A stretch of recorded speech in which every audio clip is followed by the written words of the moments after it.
Sejumlah warga menggelar aksi protes di depan gedung SPPG di Cikini, Kecamatan Menteng, Jakarta Pusat. Mereka menolak rencana pembongkaran kantor sekretariat RW untuk dijadikan akses kendaraan operasional SPPG.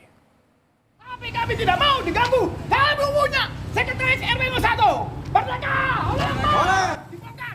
Kalau masalah bangunan PT, Sambil membentangkan spanduk bertuliskan penolakan penggusuran, warga berorasi di depan gedung SPPG di Jalan Kali Pasir.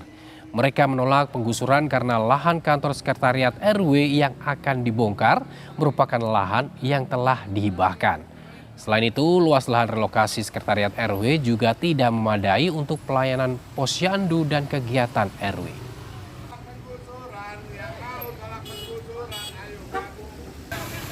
Untuk menyatakan sikap bahwa kami menolak pembongkaran sekretariatan RW atas nama apapun karena ini masih dipakai sebagai wadah untuk posyandu lansia, posyandu balita, sehingga kami tetap akan mempertahankan ini.